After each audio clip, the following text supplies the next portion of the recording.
Ela é advogada, mestre em Segurança Pública, Cidadania e Direitos Humanos, formada pela Universidade do Estado do Amazonas.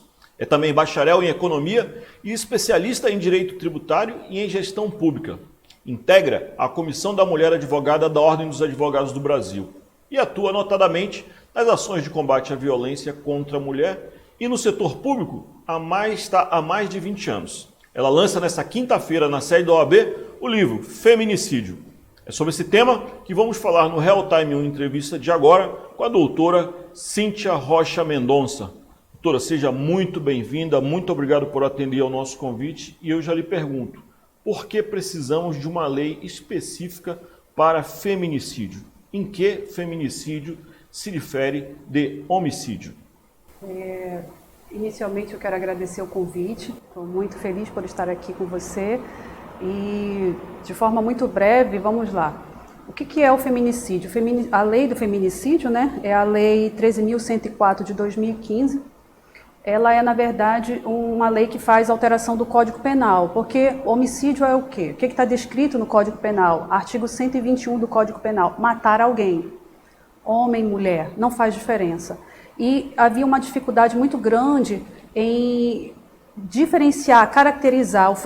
A lei do feminicídio veio para dar destaque às mortes de mulheres que ocorrem em razão do gênero, ou seja, do desprezo, do ódio daquela mulher por ser mulher. Então, crime de ódio. O crime de ódio em relação à mulher, por isso um crime relacionado à questão do gênero. E o homicídio por si só, ele dificulta a questão da contabilização, do compartilhamento de dados, né? Porque nós não tínhamos antes da lei do feminicídio e ainda hoje em alguns lugares, em algumas unidades da federação, é difícil ainda essa contabilização de mulheres que especificamente são mortas por questões de gênero. Então a lei veio, altera o Código Penal e dá esse destaque para esses crimes que ocorrem.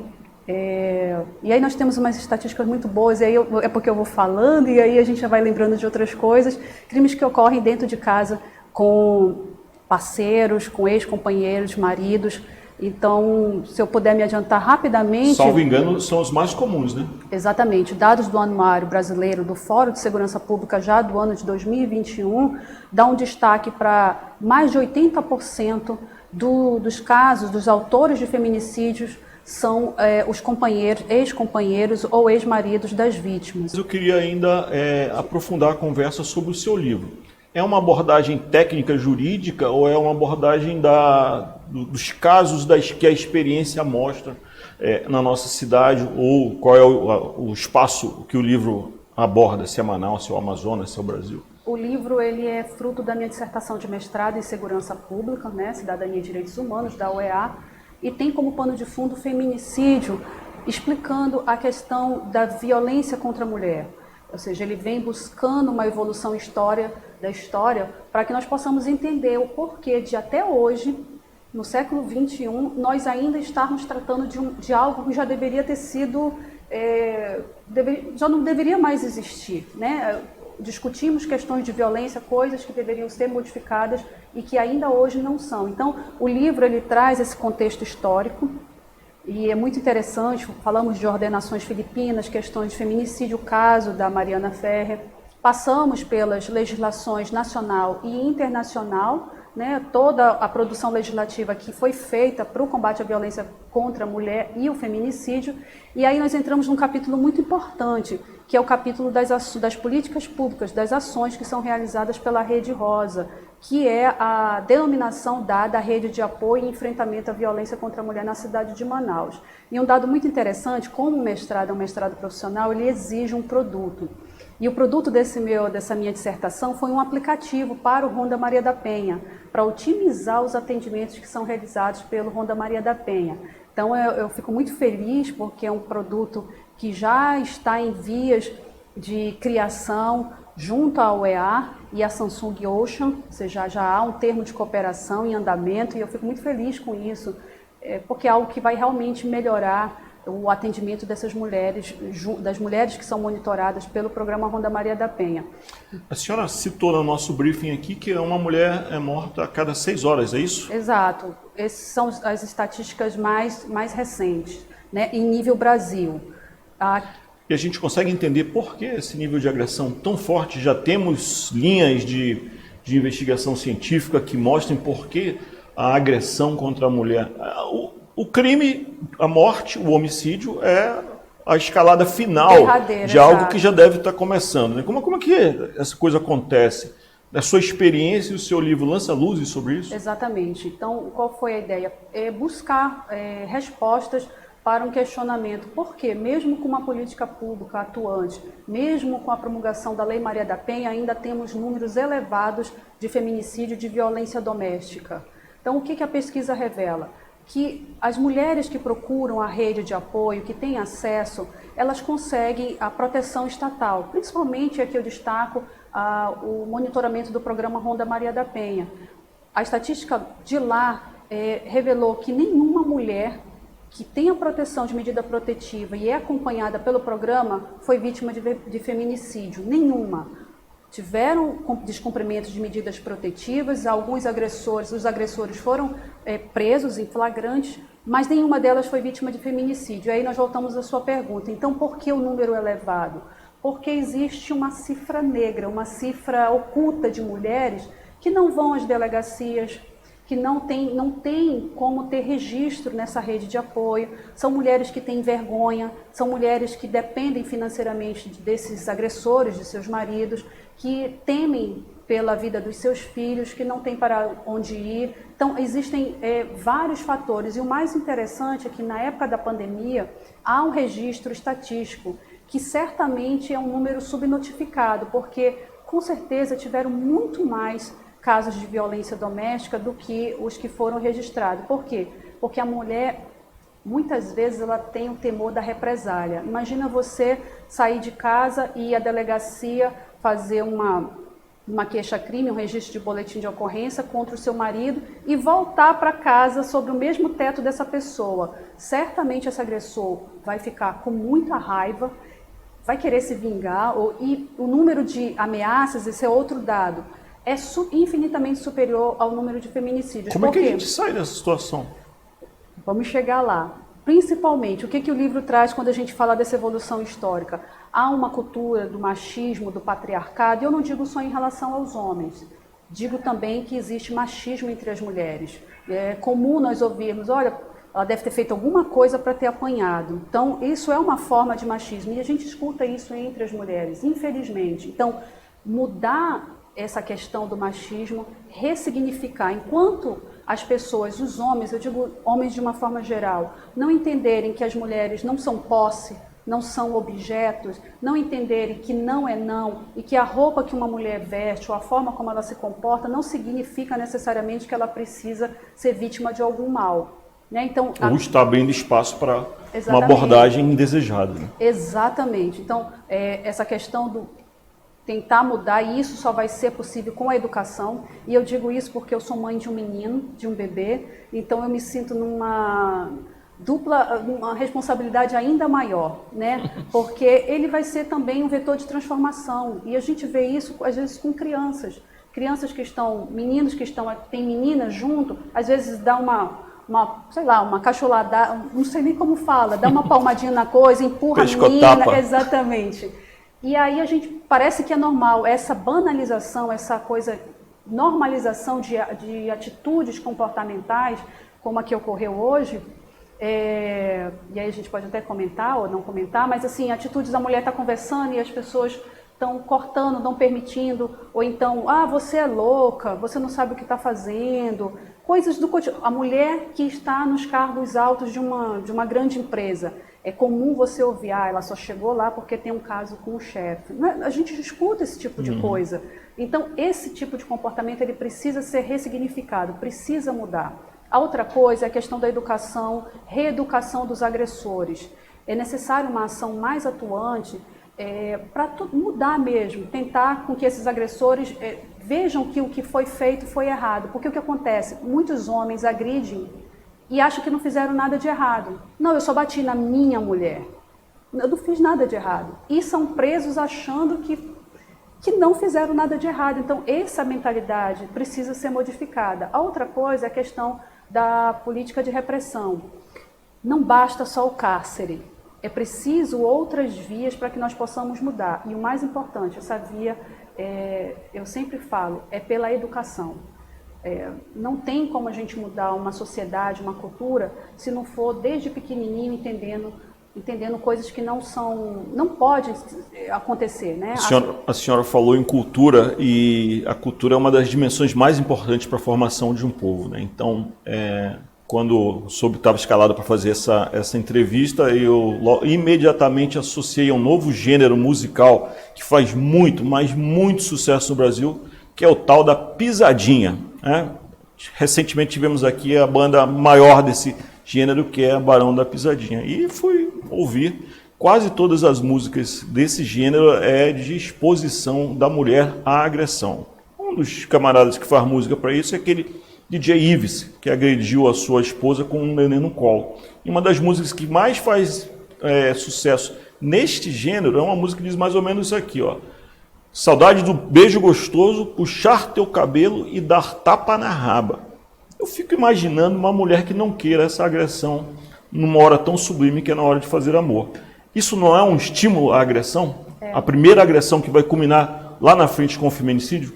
Exatamente. E aí nós voltamos àquele tema que é a normalização, a banalização da violência contra a mulher. Porque violência não é só agressão física, aquela que deixa o roxo no olho, as marcas. Há uma violência psicológica, há uma violência moral, uma violência física. Talvez seja pior, né? É a pior, com certeza, porque... Que bateu, ela sai da relação logo. Quando não cria uma dependência emocional muito grande, deixa marcas, deixa uma quebra de baixa estima daquela mulher. Você não serve para nada, a culpa é sua por ter acontecido isso. Então, vai minando aquela mulher. Mas voltando à questão da música e da cultura em si, nós assistimos algumas novelas que deixam de forma normal. Há pouco tempo foi reprisada uma novela em um canal fechado, em que o marido que matou a mulher foi absolvido no tribunal. Então, aquela legítima defesa da honra. Até pouco tempo, e assim, nós tivemos aqui no Brasil as ordenações filipinas, que permitia que os maridos assassinassem as suas mulheres pela simples suposição de que elas tivessem traído ele. Então, músicas de pessoas famosas em várias esferas musicais, pagode, funk, até chorinho, algumas outras, nós temos letras que incitam ou deixam de forma como se fosse algo normal a questão da violência contra a mulher. Infelizmente, e isso é na música, é na teledramaturgia, é nas rodas de conversa. Isso é isso que eu sempre digo. Isso precisa ser ressignificado. Enquanto houver esse tipo de incentivo ao machismo estrutural, nós teremos um longo caminho ainda para mudar de forma efetiva essa questão da violência contra a mulher e do feminicídio. A senhora se debruçou certamente sobre números aqui da nossa cidade. Como estamos em relação à média nacional? Os homens de Manaus estão menos agressivos, mais agressivos? Não, tem alguma luz sobre isso? As estatísticas demonstram que a minha pesquisa foi de 2016 a 2020, né? Então houve um decréscimo em 2018, mas depois avançou até 2020, até a data do término da pesquisa. E infelizmente não é um dado alarmante, continua esse avanço. E é o que eu volto a dizer, é um dado que certamente é um dado subnotificado. Certamente há mais casos de feminicídio, mas pelas razões que eu já expus, não há esse registro. Por quê? E o que acontece? O que é pior? Muitas mulheres que vão às delegacias da mulher, elas fazem uma, fazem duas, fazem 3 boletins de ocorrência e depois desistem do procedimento judicial. Por quê? Porque elas querem retornar com aquela pessoa. Porque o que a mulher vítima de violência quer? Ela quer que cesse a violência. Ela não quer, a priori... Acabar com a sua família. Exatamente. E não é fácil você sair de casa. Vai para onde? Vai para uma casa-abrigo, um lugar difícil, tem filhos. Incomodar parentes. Exatamente. E muitas vezes os parentes não querem. Não, vá para casa, resolva isso é bobagem, isso é coisa de marido e mulher, depois melhora. Ou então ela tem vergonha e nem comenta com os familiares. Até porque muitas vezes o agressor diz, se você falar, eu vou te matar, ou então vou agredir seu pai, sua mãe, pessoas que são muito queridas a essa mulher. Então, essa relação de subordinação financeira, por exemplo, eu já estou fora das ruas do jornalismo há algum tempo, mas quando estava mais militante nas ruas, a gente percebia que, por exemplo, era muito fácil para a Ronda Maria da Penha atuar no São José, no bairro da Alvorada, na Cidade Nova, mas eles não conseguiam entrar nos condomínios. Significa que nos condomínios ricos de Manaus não há agressão contra a mulher? Eu desconfio que não. O que a senhora acha? ah, sim. E muito. Ah, sim. Existe sim. O que acontece é que a mulher de uma classe social mais abastada, ela tem vergonha de dizer que sofreu uma violência. Casos de mídia nacional influenciou um pouco mais, o caso da Luísa Brunet, que foi agredida pelo senhor Parisotto, e aí isso pegou grande proporção. Mas existe sim, na cidade de Manaus, pessoas de classes mais, enfim, superiores, mais ricas, que sofrem sim violência. Só que o que acontece? Elas têm vergonha, tentam resolver, tem muitos advogados, e um dado interessante é que algumas mulheres que pedem solicitação de medida protetiva, muitos homens que estão nessas classes dão um jeito de sumir, não some do oficial de justiça para não receber intimação. E aí, quando é caracterizado um descumprimento de medida protetiva, que é um crime que causa prisão preventiva, essa pessoa diz, eu não sabia, eu não fui intimado, então eu não cometi crime nenhum. Então, há pormenores que o livro retrata, é interessante essa questão, mas é evidente que nas classes menos favorecidas, pela questão financeira, pela dependência patrimonial desse agressor, o número é certamente maior, mas que existe em todas as classes sociais agressões, pode ter certeza que existe, só não é divulgado. Então, ficou alerta aqui que as agressões começam pequenas até chegar à agressão máxima, que é o assassinato. Então, deve-se recorrer sempre à autoridade policial, à delegacia da mulher, fazer a denúncia, pedir medida protetiva. Esse é o melhor caminho, não é isso? Com certeza. E no dia do lançamento do livro será também lançada uma exposição chamada Rede Rosa, que vai fazer essa divulgação dos locais em que há atendimento de todos os serviços da rede, de todos os órgãos e entidades, né? MP, TJ, DPE, Sejusc com os serviços CREAN, SAPS, enfim, OAB, de forma a divulgar aonde essa mulher vítima de violência pode recorrer. Não é simples, não é fácil dizer para uma mulher que vive uma situação assim, dizer, saia de casa, vá à delegacia. Muitas vezes essa mulher ela não tem nem o dinheiro do ônibus para chegar na delegacia, então há vários fatores que dificultam. E de lá, como nós já comentamos, ela vai para onde? Para uma casa-abrigo, para a casa de parentes. Então, fazer essa movimentação é muito difícil. Algumas dizem, não, deixa, vai passar, ele vai mudar. E aí ela entra naquele ciclo de violência, porque ele entra naquela fase lua de mel que nós chamamos, vai aumentando as agressões, quando chega aquela fase da explosão, e aquilo vai ficando recorrente. Então a intenção da exposição é justamente essa, de fazer a divulgação desses locais, e com uma ideia de tentar ampliar o máximo possível essa divulgação, porque só divulgamos e fazemos ações em datas pontuais. Esse tipo de divulgação, de onde poderia uma mulher procurar ajuda, tem que ser todo dia. Por quê? Porque nesse exato momento deve ter mulheres que estão sofrendo violência doméstica ou que podem estar sendo assassinadas. Uma última questão mesmo, Claro. para a gente não tomar mais seu tempo, Imagina, fique à vontade. sobre a lei Mari Ferrer. Mariana Ferrer. O nome, mas ficou com Mari, né? Ok. Mariana Ferrer.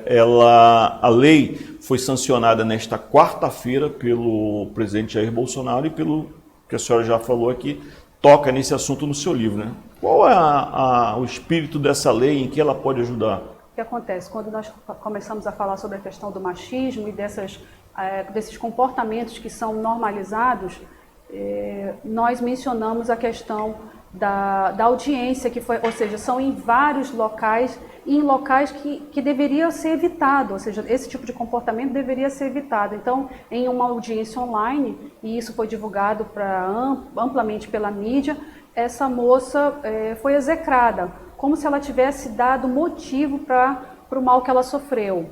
Então, muitas mulheres que são vítimas de violência, elas não sabem nem o que acontece numa audiência das varas especializadas de combate à violência contra a mulher. Então, ela fica intimidada com aquelas autoridades, ela fica envergonhada quando no pregão chamam fulana de tal audiência de violência doméstica. Então, é muito complicado e muito sensível. Então, essa lei veio para tentar atenuar essas ações que são ações machistas mesmo, né?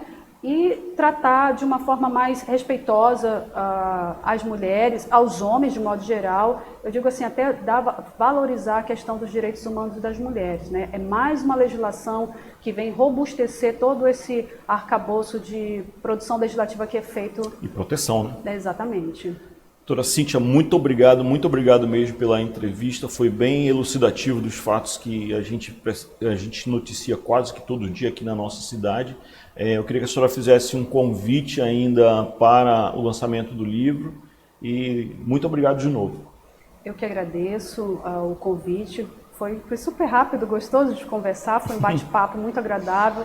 Então eu aproveito o ensejo, aproveito a grande audiência para convidar a todos que estejam interessados, estudantes de direitos, e, enfim, toda a população que queira, para comparecer amanhã, hoje, dia 25, das 16 às 18 horas, na sede da OAB, para o lançamento do livro Feminicídio e da exposição Rede Rosa. Muito obrigada e bom dia, boa tarde a todos. Boa noite também, porque a pessoa assiste isso a qualquer horário. E boa noite também. Muito obrigada.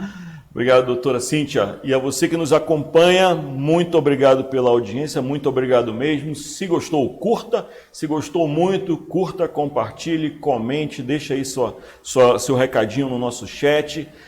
Nos siga nas redes sociais, assine o nosso canal no YouTube, que é o @portalrealtime1. E muito obrigado mesmo. Até a próxima.